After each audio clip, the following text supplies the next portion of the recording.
Happy Monday. Welcome back into another edition of Prime Sports World. And we're hoping we can get you guys through, if you have those cases, those Mondays, with a little bit of NBA conversation. I'm, of course, your host, David. On point right there is Mr. TJ Hopkins. If you're looking for consistent content on Facebook, YouTube, Twitter, Twitch, Prime Sports World, a pretty good place to hang out. We go live every day, basically. So continue checking us out. I have also shared the StreamYard link into all of the places. So if you want to join us, talk some NBA action, more than welcome to do so. TJ, I see you there with your glass. Very nice. Also, if you could, please like, share, and subscribe to the show. We would very much appreciate it. But yeah, TJ, happy Monday, man. Are you having the Monday woes? Are you a one day woes guy? Depends on the Monday.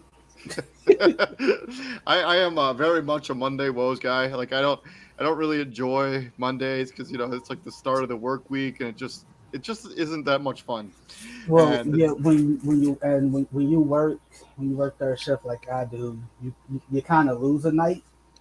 Like you lose a night. Like my weekend is technically like a day and a half because I get off Saturday morning versus Friday afternoon or even Friday night. Like I go in on Friday nights.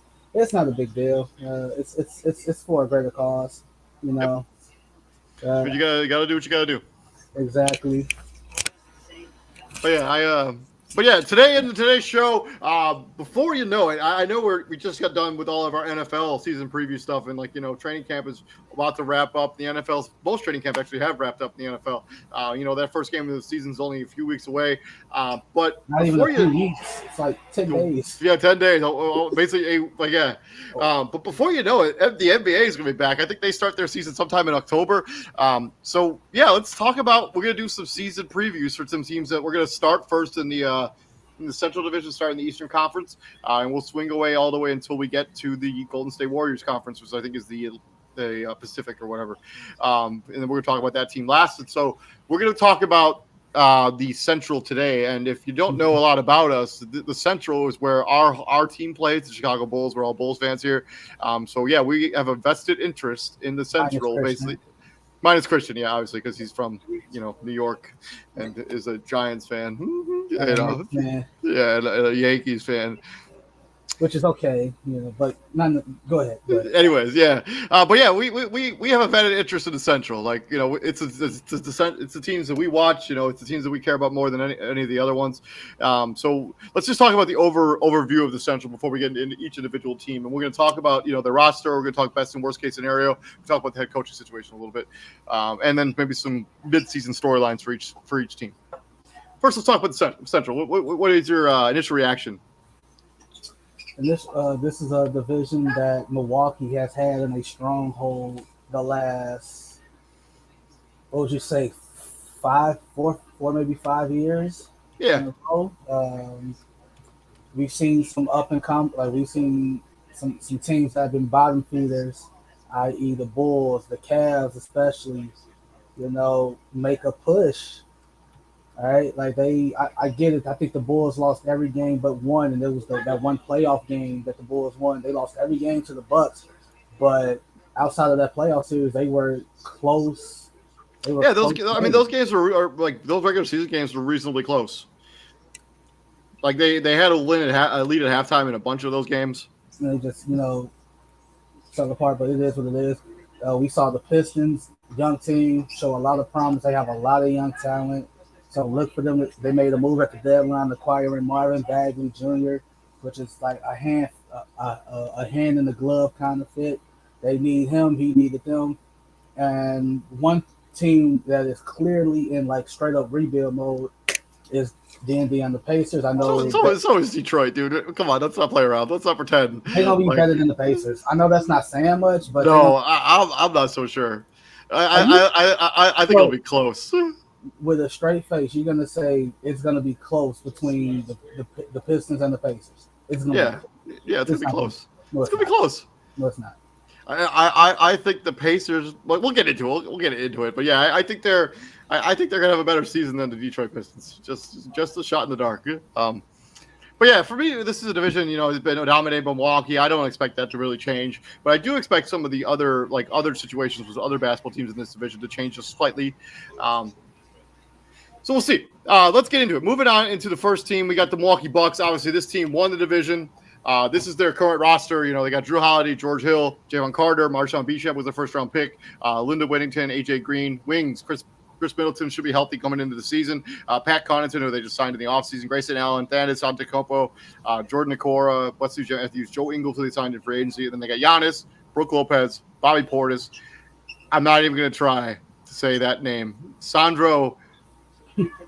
I don't know. I'm not going to try. The head coach is Mike Budenholzer. Their record last season was 51-31. That was good enough to be the third best team in the Eastern Conference. And obviously their season ended shorter than anticipated, with them falling to the Boston Celtics in 7 games without a healthy Chris Middleton. I think the argument can be made is if they have Chris Middleton for that series, they win the title again. Absolutely. Or at least they come out of the East. They at least the Eastern Conference Finals team. Well, yeah, they come out of the East. They because Giannis went through this past playoff season what KD went through against them. All right, no legit second option, inconsistent scoring from. And you could tell that he, by the end of that Boston series, the dude was gassed. Literally had nothing left to give. How he's playing FIBA basketball right now. Yeah. is beyond me. Well, And he's not built like regular human beings. Like they built Giannis like in a lab, like for real. Like just he's not.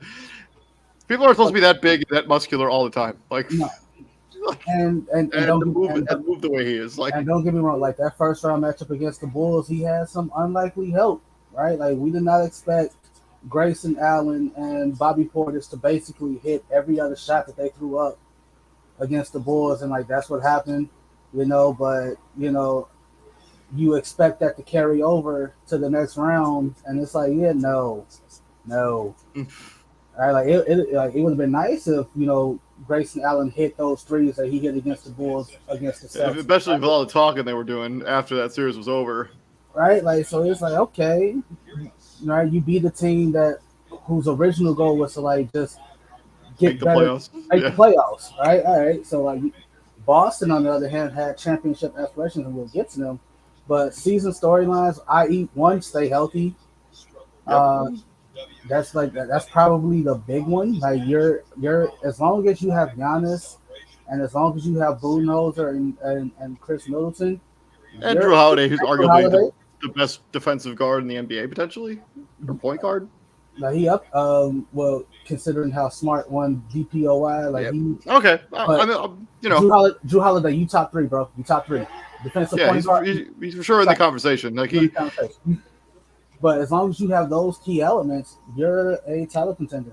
Right? I think it's really the more the fact as long as you have Giannis, because that dude, like because you have Giannis and because of the sheer level of intensity that he plays with every night, like that sort of stuff is infectious.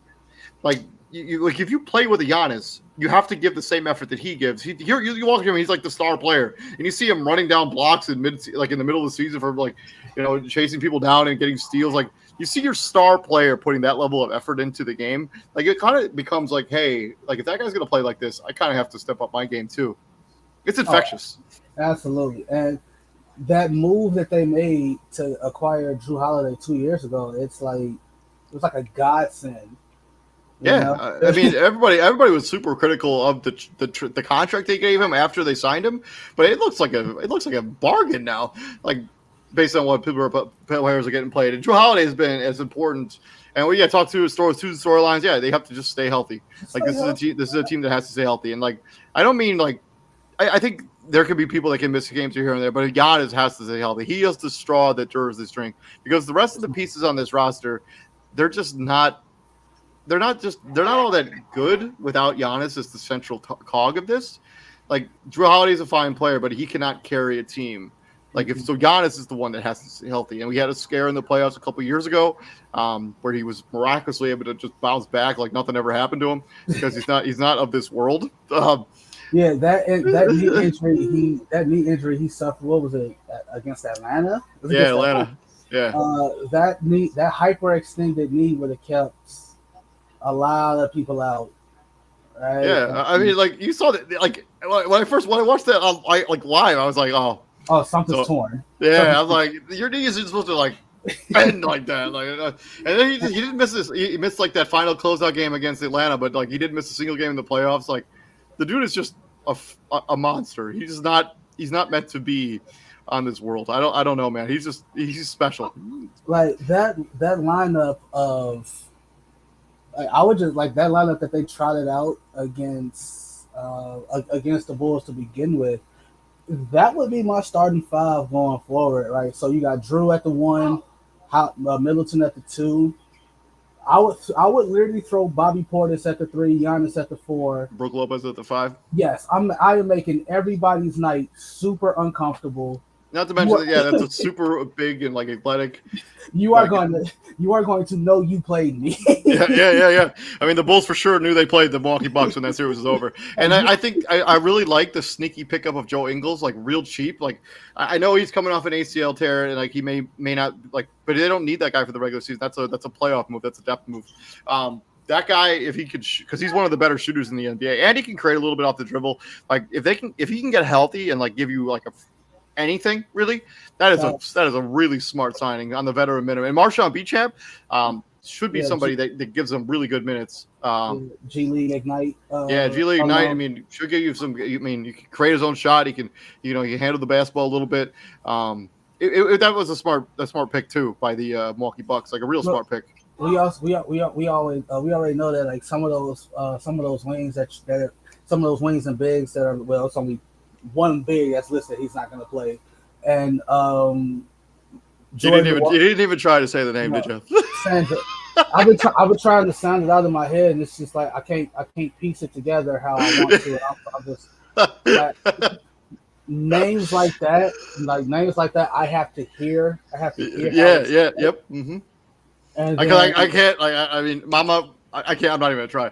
But yeah, I think this is a team that has depth. I think Javon Carter gives you an interesting defensive wing, who could give you similar Drew Holiday type minutes in a pinch. Javon Carter. Yeah, he yeah, like I was real because he was on that real bad Phoenix team. Yeah, like it's like he was on that real bad Phoenix team, and he like kind of sparked what you call it. He made a name for himself because he the guy's a hell of a defender. Like first off, if you're gonna play for Bob Huggins in West Virginia, you kind of gotta play. You gotta play defense. That's kind of his calling card. We already know Thanasis Antetokounmpo. He only there to make Giannis happy. He don't really play. It's true, unless it's garbage time. Like, all right, he only played in garbage. Hey, shout out to Serena Williams. She just won the straight sets. Serena Williams is the GOAT. She's one of the best athletes ever. True. I mean, she was pregnant and won a Grand Slam. So. Yeah. So Joe Ingles again torn ACL. ACL, yeah. So he's not going to be that same. He's not going to be the same. He never was really all that athletic. I mean, get him to just come in, shoot. No, but I don't expect. What I'm getting I don't expect him to really be. He's not even going to be ready to play by the time the season starts. Right? I think he might be. I mean, he tore that pretty early in the season last year. I think there's an opportunity where it was pretty early. I think there's a scenario where he plays like towards the beginning, before December. Did he tear it for the Jazz or he tear it in the Olympics? He was on the Jazz when he tore it. The only reason he got traded because he couldn't play for the Jazz last season. Let me look up that exact date.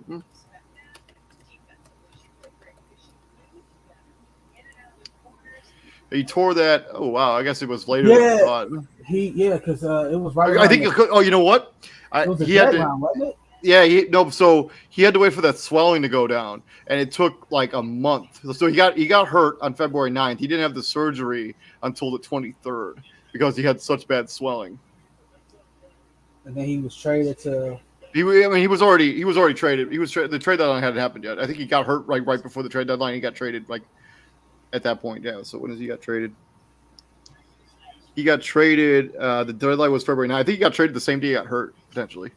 No, so I got it right now. So January 30th in the blowout loss to Minnesota, he suffered a non-contact. Yeah. So he tore it on January 30th. February 9th, he was traded to Portland, but he never played a game. Yeah, he had the surgery on the 22nd. So maybe I spoke too soon. Maybe he won't be ready for the start of the regular season. He'll probably be ready for January, maybe something like that. So typically ACL injuries take 8-9 months? 8 months. I mean, and people have been breaking the mold a little bit when it comes to the rehab. June, July, August, September. So October would be 8 months. Would be. I think that's a scenario where he comes back in December, maybe. But let's talk. Moving on from storylines, let's talk best and worst case scenario. Let's talk about best case scenario for the Milwaukee Bucks. I think their best case scenario is fairly obvious. Lifting up the trophy, the Larry O'Brien trophy. Yeah, Larry O'Brien trophy. It's the best case. This is a championship. It's the best case scenario for this team. Let's talk about their floor though. Worst case scenario, because their best case scenario is fairly obvious because this is a championship caliber basketball team. The worst case scenario is what? I mean, barring a unforeseen catastrophe, every championship contender's worst case scenario is a first round exit, right? Barring a unforeseen catastrophe.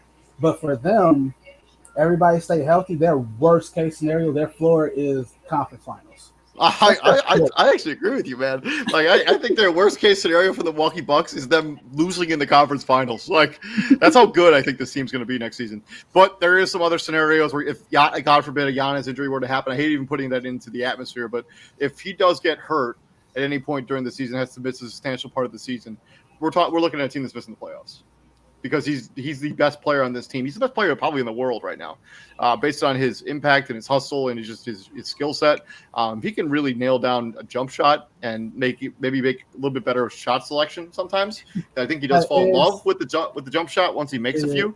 It's funny because like the other day his FIBA stat line got posted. He posted like he scored like 62 points, 20 boards, like maybe 8 blocks, and like 10 assists, and like.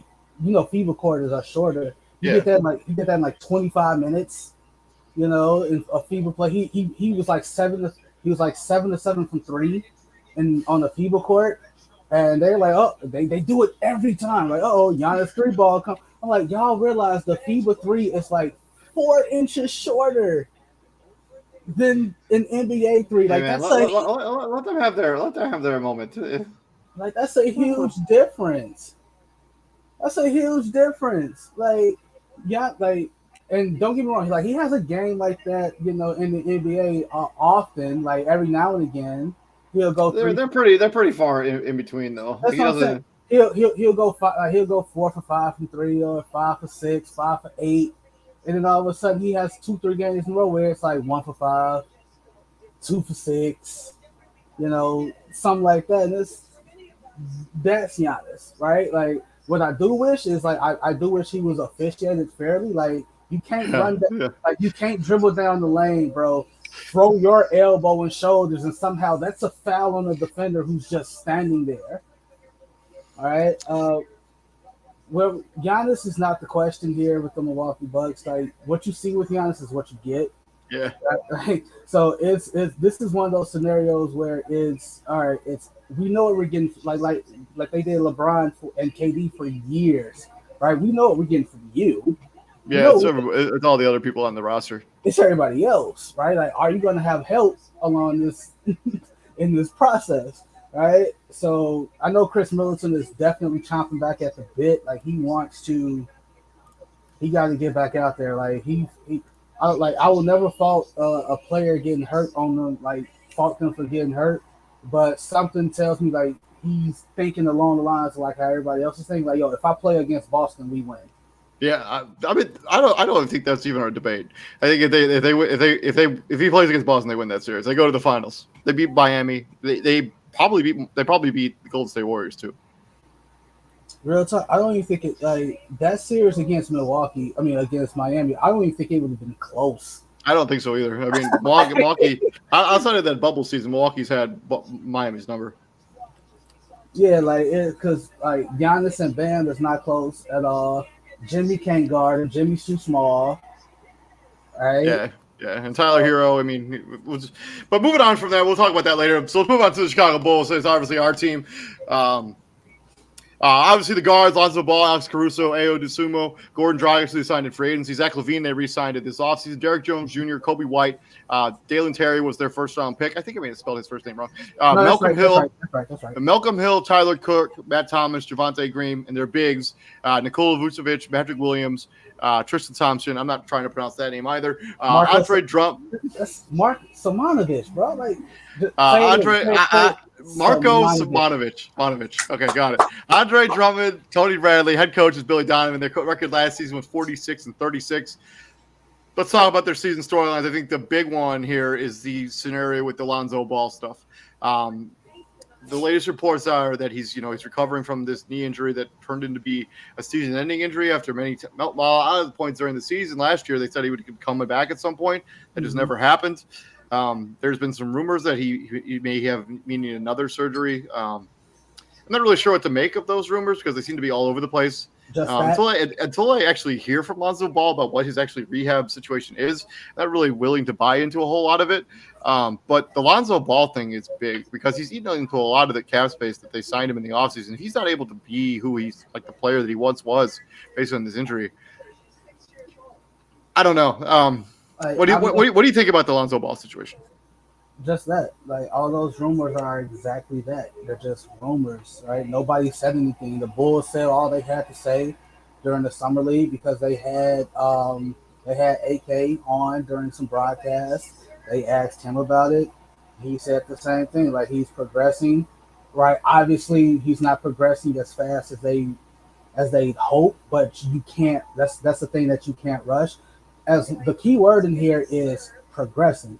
As long as he's progressing and moving in the right direction, that's all you want. I don't care if it's taking longer than it's expected, right? Like the if it's like if there was just like no improvement whatsoever, then you worry. That's when that's when that's when it's like cause for concern. But as long as we already know, like if he's able to play, do we? I'm not saying we beat Milwaukee. I'm not going that far, right? Not gonna. I'm not gonna. I'm for sure not going that far. We don't beat Milwaukee. We don't get beaten in 5 games. So We we don't. probably just, That's what I'm getting. That's what I'm like. Is if a fully loaded, fully locked and loaded, healthy Bulls team, right? That means Lonzo Ball's there, locked and loaded, ready to go. No nagging knee injury for Zach LaVine, right? Patrick Williams doesn't miss 70 games. You know, excuse me. Who else got hurt? I mean, Alex Caruso missed some time. Caruso, Derek Jones Jr. missed some right, time. right. Caruso and Derrick Jones Jr. I think they had like the same injury, like a nagging thumb or wrist injury. Yeah. Like that does if that doesn't happen, fully locked and loaded. First off, the Bulls win 50 games. The Bulls, like first off, shout out to my homie J5. I had a bet with J5 that the Bulls would win 50 games. And I'm not. I saw J5 over the weekend. We had. I'm not gonna say what the bet was. I'm keep it PG. Just no fuck it. I'm grown. We grown. It was a bottle of Douce. It was a bottle of Douce. That's what the bet was, right?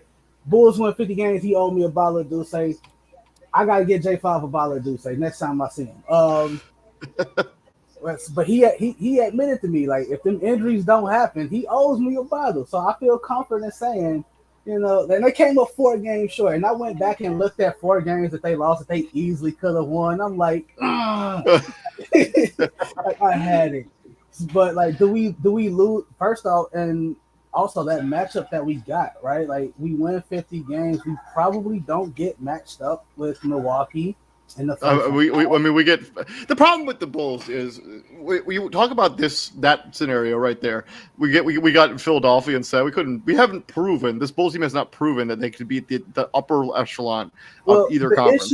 Okay, so here's the thing: I would have felt more comfortable going against Philly than I would have Milwaukee. I don't disagree with you at any point because the championship pedigree. They don't have the championship pedigree that Milwaukee has, or Boston even. Like Philadelphia had never even played in a conference finals yet, even with the talent that's been on that roster. So obviously, like the one thing that the season storyline the one thing that we saw that the Bulls didn't have was like it was a severe lack of size. Right, like, and they haven't really addressed that issue either. But so, like, I mean, they kind of did. Like, you signed Andre Drummond; he's 7 foot tall. Right? I mean, I just don't think he's good anymore.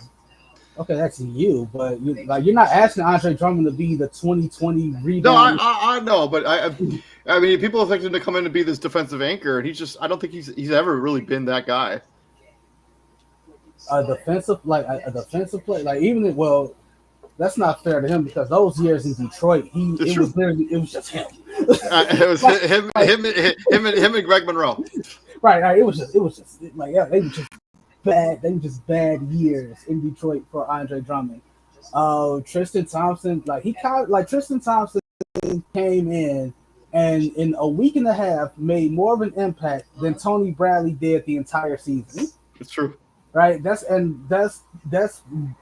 bad on Tony Bradley's part because, dude, you're also 7 foot tall, and you basically lost your rotation to a guy that we traded for mid-season and had no team chemistry with whatsoever, right? That's what you lost. That's who you lost your spot to. Patrick Williams, just stay healthy. Like, this is a big year for you, dude. I mean, continue to develop. I mean, this is going into this is extension year. Next year's the extension year. So the Bulls have to kind of decide if he's worth what kind of extension he's worth, or else they're going to let him ride into his last season with no contract or no extension. So And from the videos I've seen, he looks great. Like he looks I never put any stock into those videos.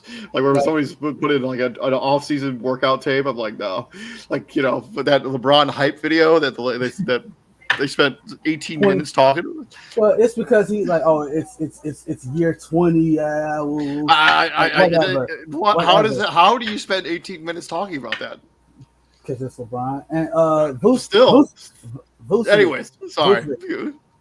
Hey, the only thing Muggs had against Vucevic last season was his 3-point shooting definitely took a hit. It's true.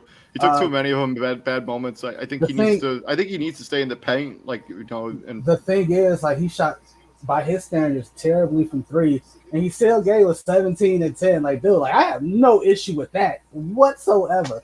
No, I will tell you. I still have friends back home like that are like hate Vucevic and hate that trade. I'm like, dude, there's no guaranteed that Zach LaVine would have re-signed if we don't make that trade. We don't get DeMar DeRozan. We don't get Lonzo Ball if we don't make that trade.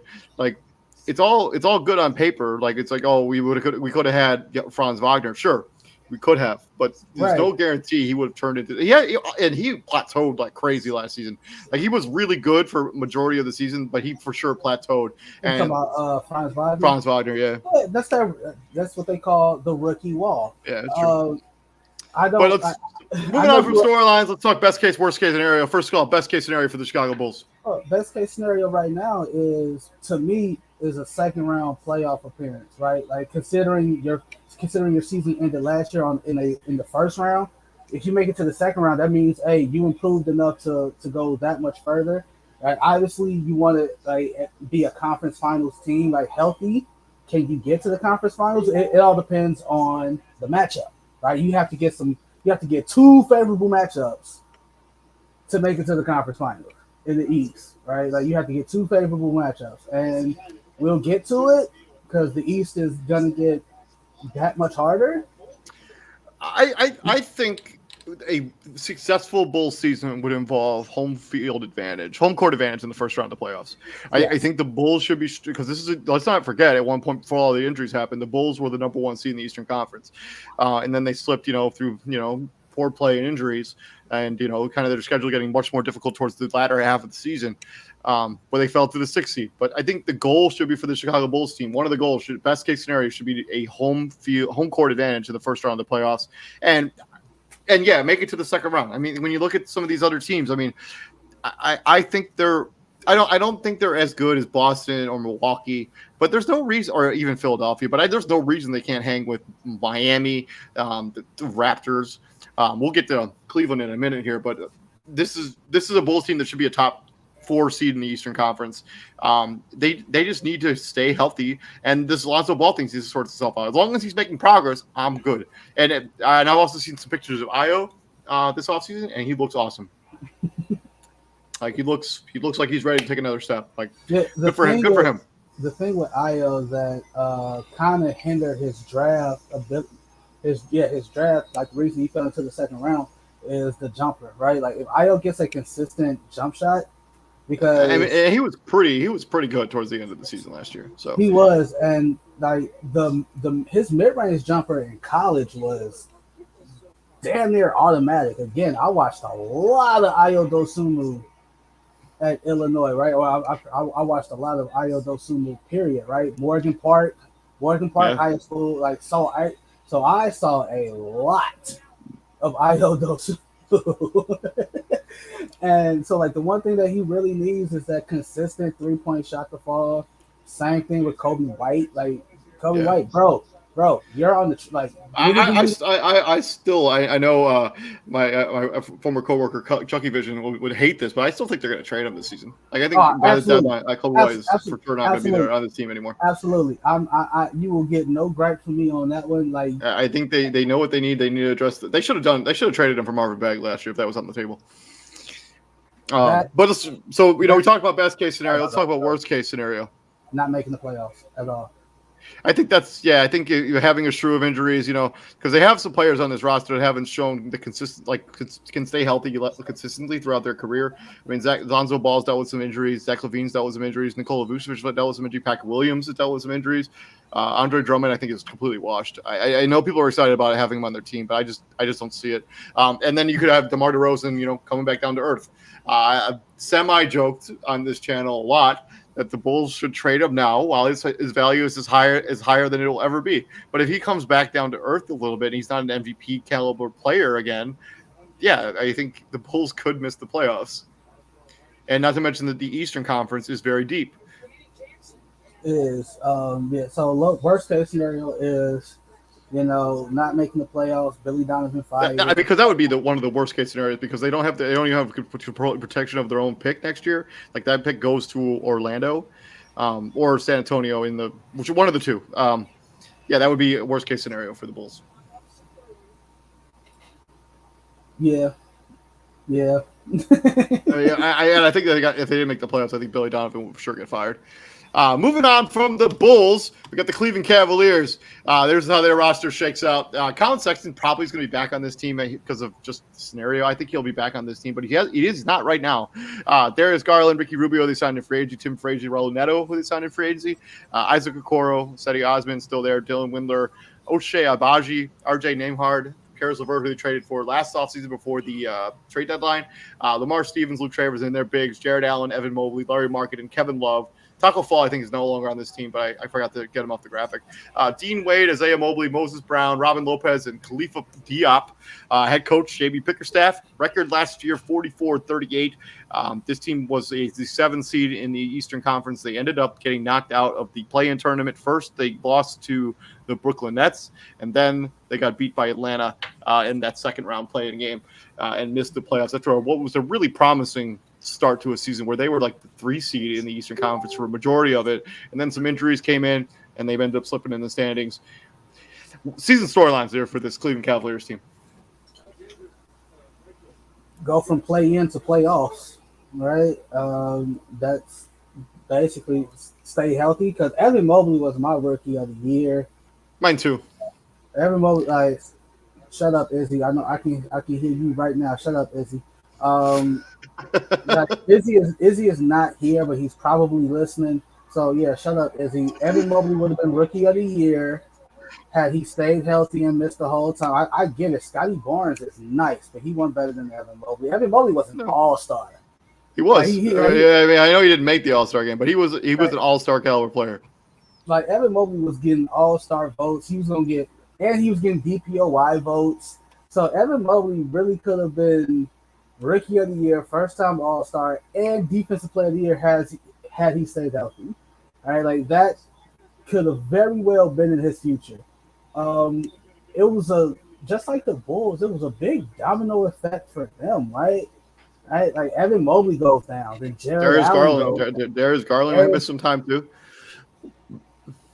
Like, it was, my God, and then it was like we thought big things was coming, right? Trade deadline, you trade for Karis LeVert, and no, you ain't trade for Karis LeVert. You stole Karis LeVert, considering what you gave up to get him. You stole Karis LeVert.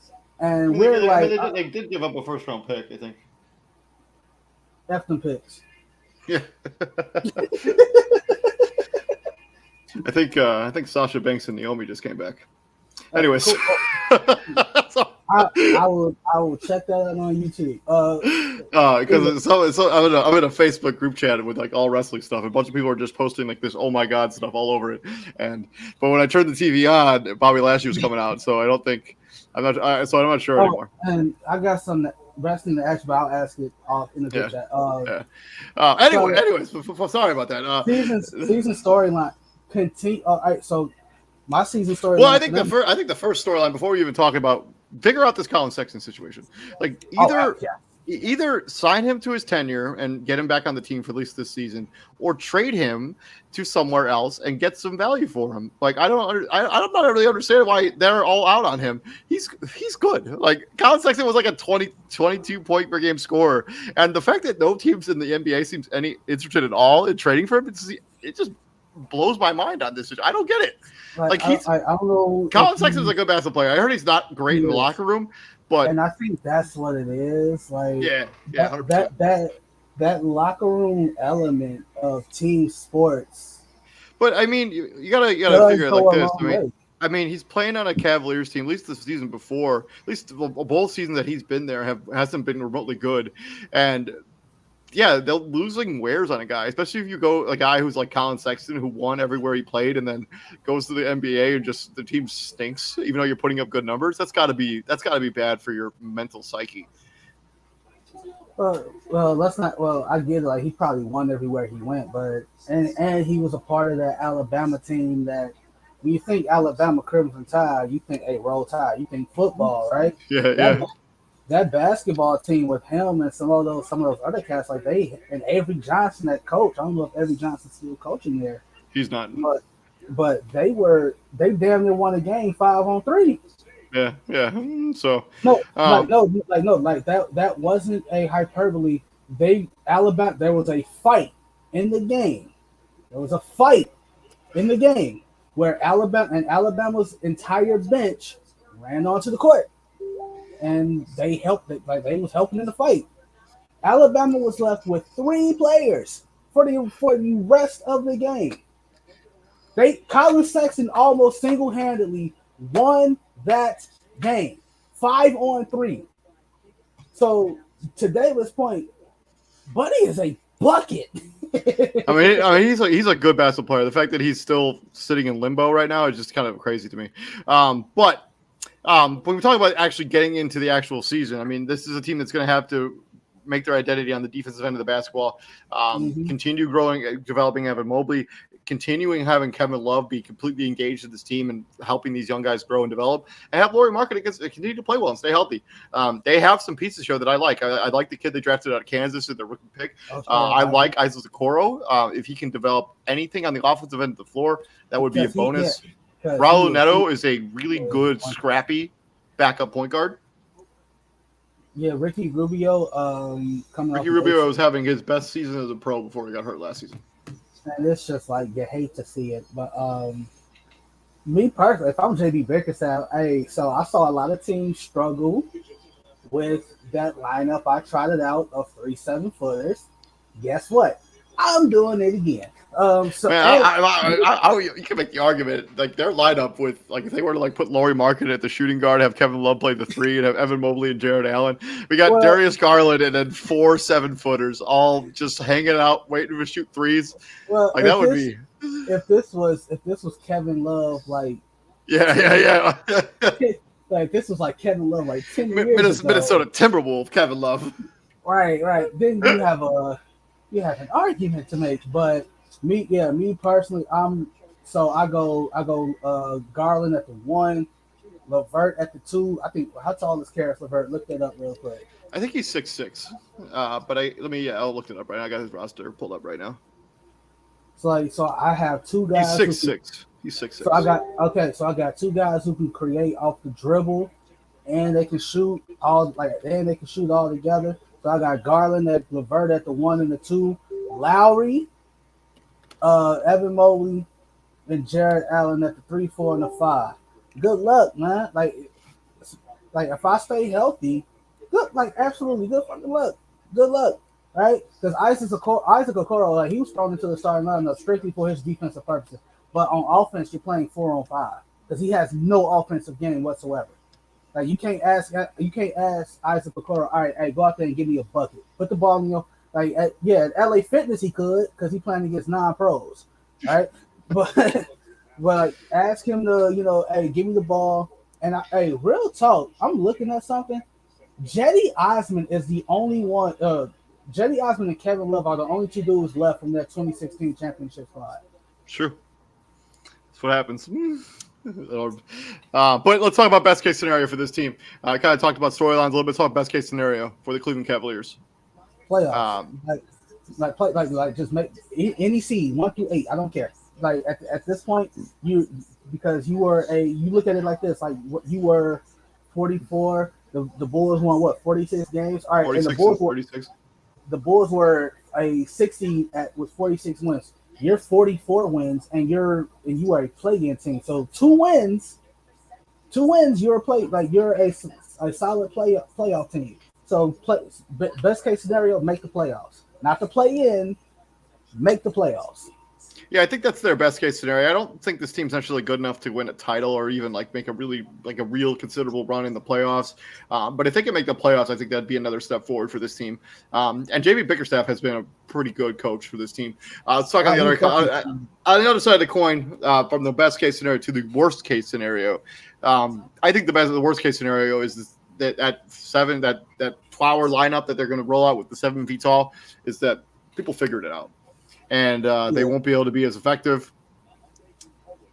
And I think they could struggle, and I think they could be a bottom 5 team in the Eastern Conference. That's the worst case scenario. Darius Garland gets hurt. Yeah, I'm like, well, worst case scenario, I'm not going in. I'm not throwing injuries in. I know we have to incorporate injuries because this is a sport where, like any sport, every sport is anything can happen, right? But I'm saying anything. If everybody's healthy and they still manage to miss the playoffs, that means somebody got to go. JD Bickerstaff got to go. Like JD Bickerstaff got to go. GM got to go. Like somebody got to go. Yeah, there's got to be definite shake up there because they have some talent here. I mean, they had basically 2 All-Stars last season. For a team that has 2 All-Stars and not make the playoffs, something's wrong. Something's very wrong. And Evan Mobley should be an All-Star next season, depending on how he plays. Depending on his development. And Kevin Love is going to be a free agent next season, so they may get into a scenario where they get into a point where the season is just a total loss, and Kevin Love ends up being a really nice trade chip for the team. He might be traded anyways. If this team is really not pushing for a playoff spot or like a elite playoff spot, and they can get some value for Kevin Love, they might do that anyways. Moving on from the Cleveland Cavaliers, let's talk about the Indiana Pacers. Guards Tyrese Halliburton in one of the worst trades in the history of the NBA, where they got him from the Sacramento Kings. TJ McConnell, Hugo Beatson, Benedict Mathurin was the first-round pick for them in this year's draft. Justin Anderson, O'Shea Brissett, Chris Duarte, Buddy Hield, Nate Hitton, Isaiah Jackson, Andrew Nembhard, Andrew Neesmith, who came over in the Belkin Brogdon trade, Lance Stevenson, Terry Taylor, Gabe York, Kendall Brown, and then the bigs, Miles Turner, Jalen Smith, who they traded for from the Phoenix Suns last offseason, and then they re-signed in this offseason. Daniel Tice came over from Boston in the Malcolm Brogdon trade, and Goga Badadici. Batazde is another player on this team. Head coach Rick Carlisle, record last year 25-57, did not make the playoffs. Let's talk about storylines. They have storylines. No, anyway. Are they for sure have storylines?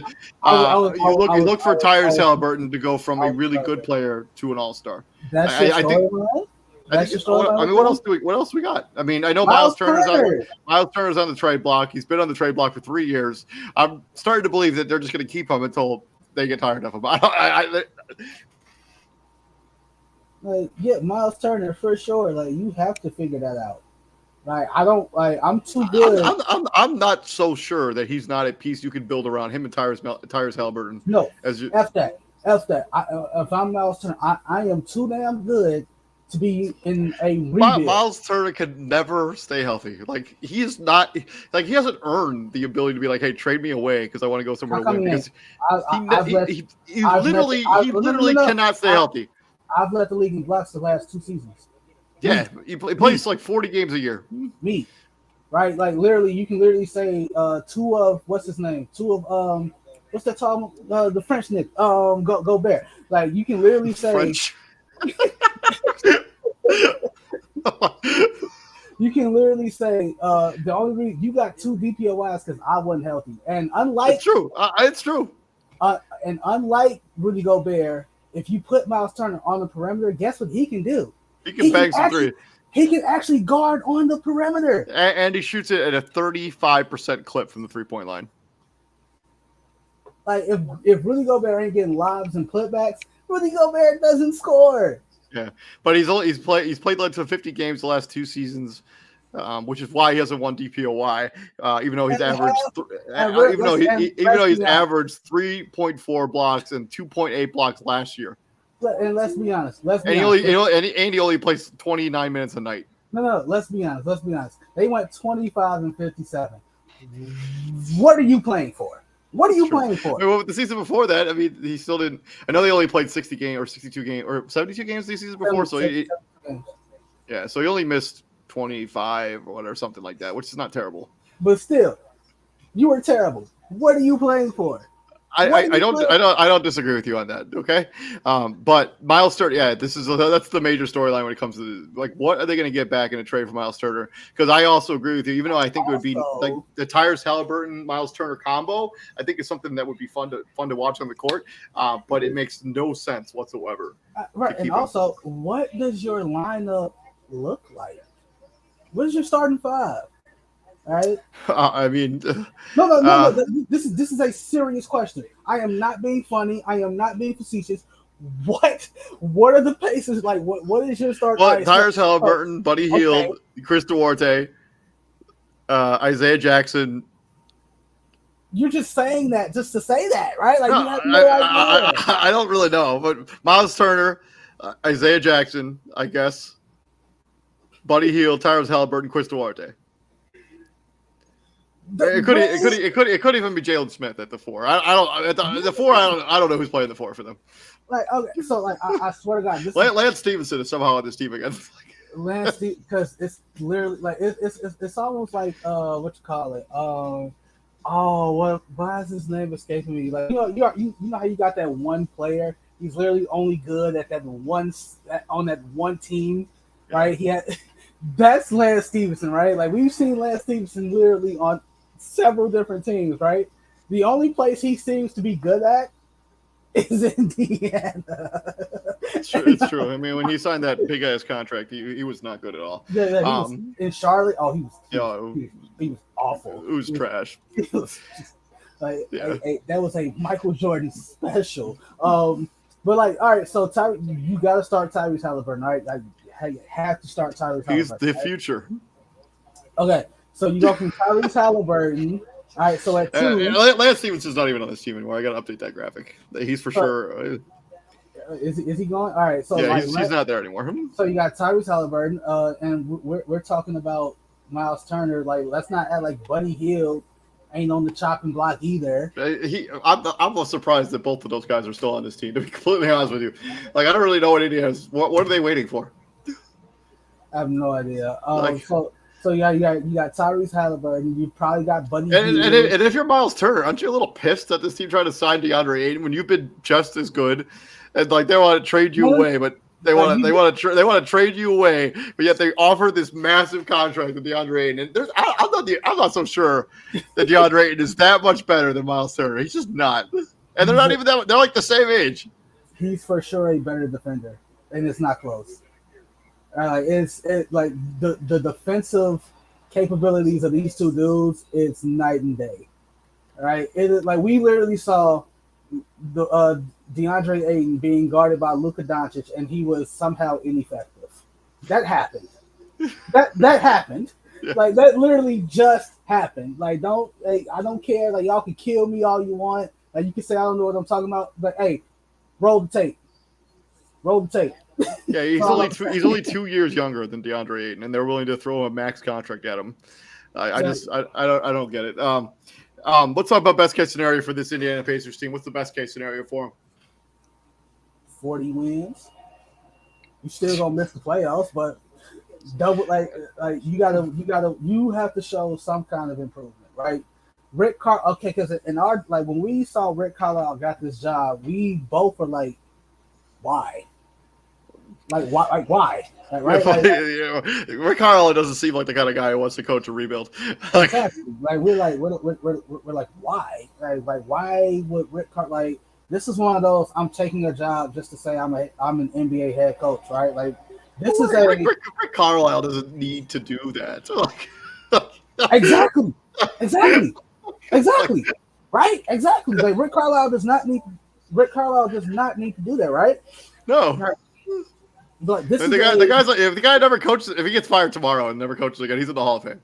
Exactly. So it's like why like this is a first time NBA head coach job, right? It's true. this is one of those, right? So best case scenario for the Indiana Pacers is Tyrese Halliburton becomes an all-star, and they get some legitimate nice pieces for Miles Turner and Buddy Hield, and they roll with a lineup that is the worst in the league, and they get the first overall pick.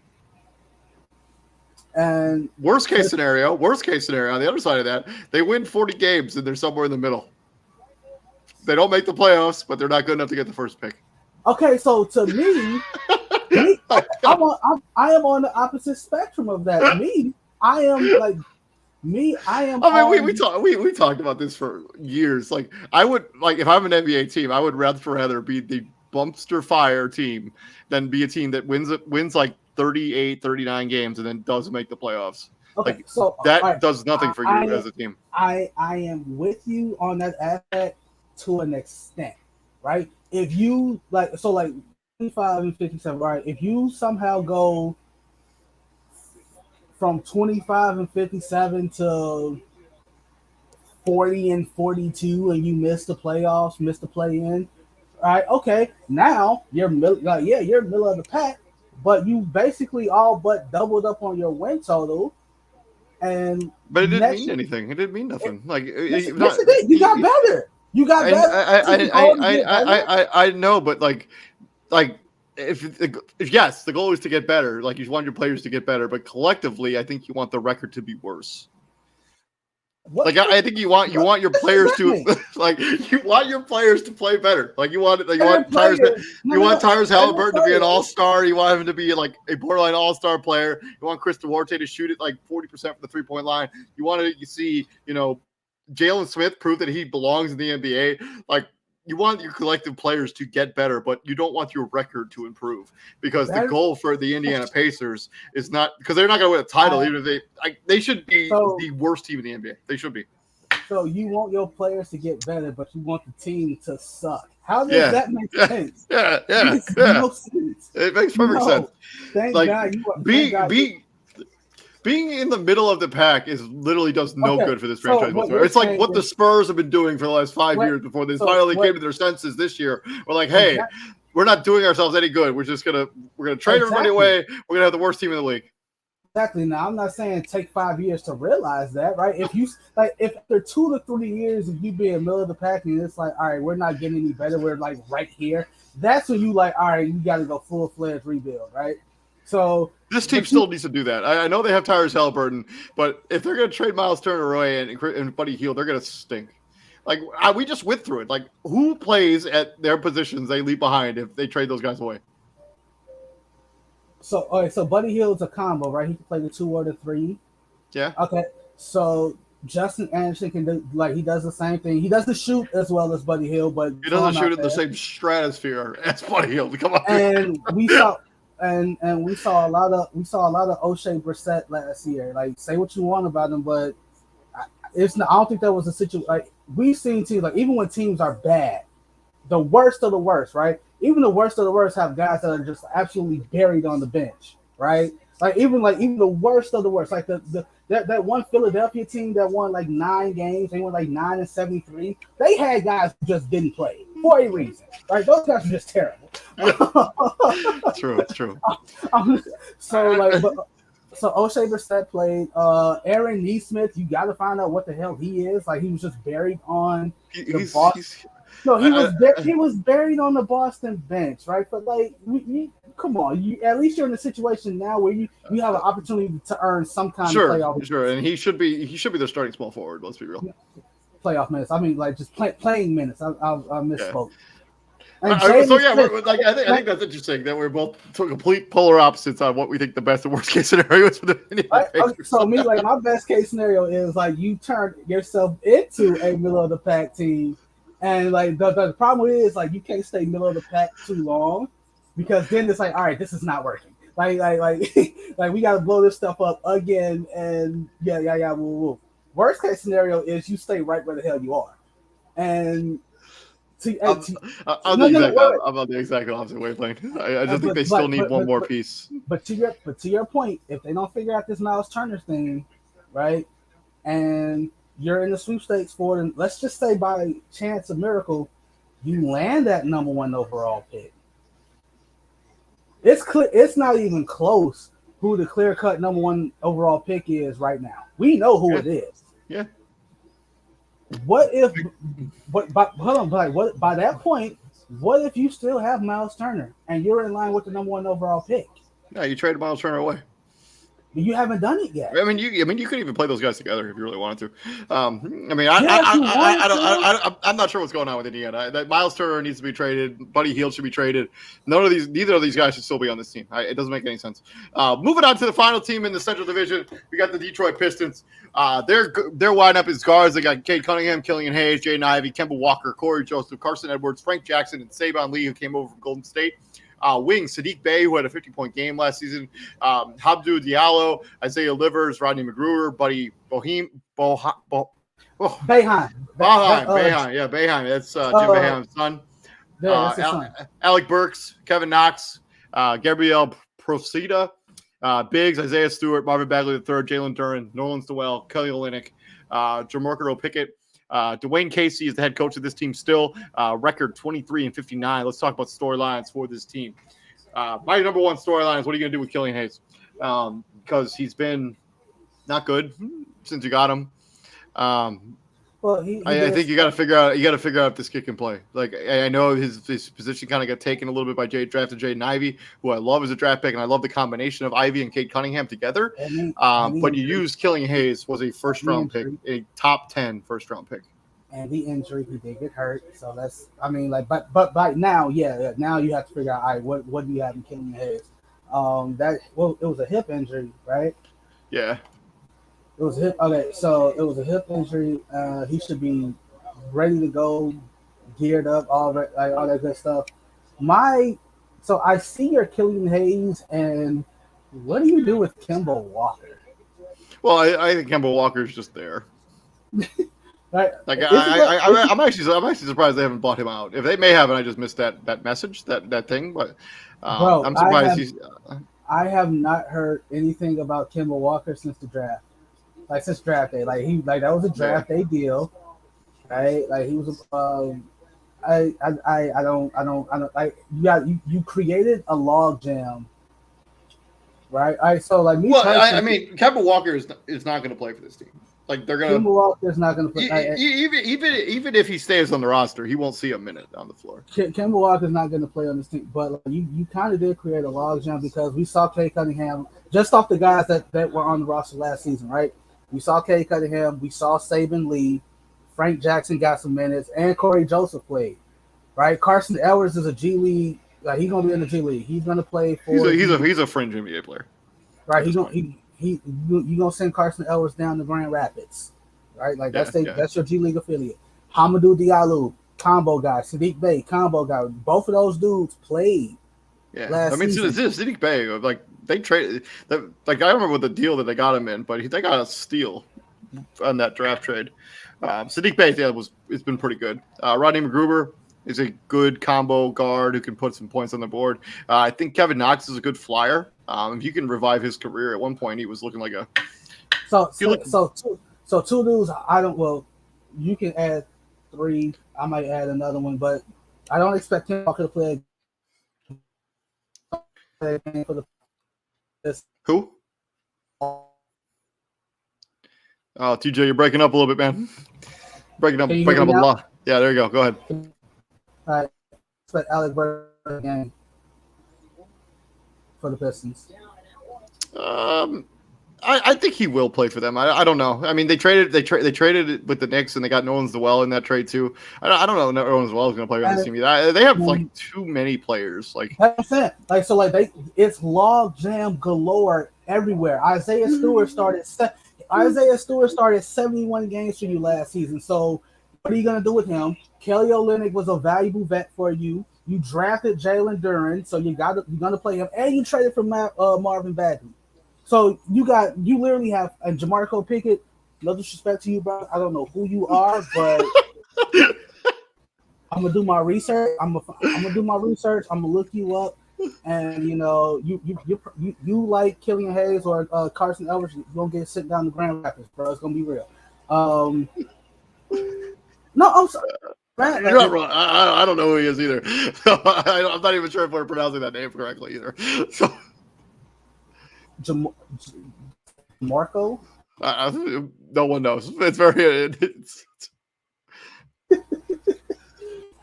It's like, man, it's an unnecessary headache.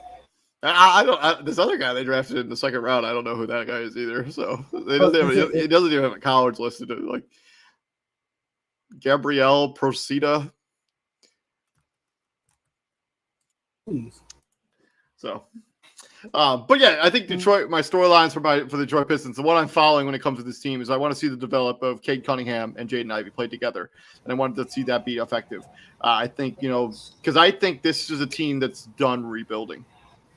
This is a team that should push for a playoff spot next season. Like I think that they when you talk about the Indiana Pacers, when we talk about them, they should be a better team than Indiana. Yeah, but Cade Cunningham, Jaden Ivey, Sadiq Bey, Marvin Bagley, Jalen Duren is your starting five. That's a playoff team potentially. But again, like you can't. Step one, like they still on like step one, right?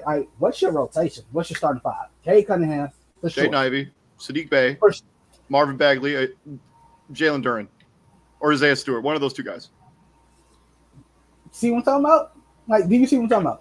I agree with you. Yeah, they have too many players. Like, they should try to alleviate some of this. But, like, Kevin Knox is going to end up in the G League. Alec Burks is probably going to get released. Nerlens Noel is probably going to get traded. Kelly Olynyk as well. But, yeah, I think Frank Jackson is going to end up in the G League. Carson Edwards. Saban Lee is going to be in the G League. Kevin Walker is going to get bought out. Corey Joseph might get bought out. Like, even though Corey Joseph seems like a good locker room guy. Like, you got to figure this out. Like, yeah. I mean, but this is like one of those scenarios where having too many good players is not the worst thing ever, because you can trade some of them away and get some valuable pieces back. Real talk, like if I'm like, no, never mind. It's not. Well, let's talk about best and worst case scenario since we kind of touched on the season storylines here a little bit. Best case scenario for the Detroit Pistons. I'll go first. This is a playoff team. Their best case scenario, they are play-in, playoff team.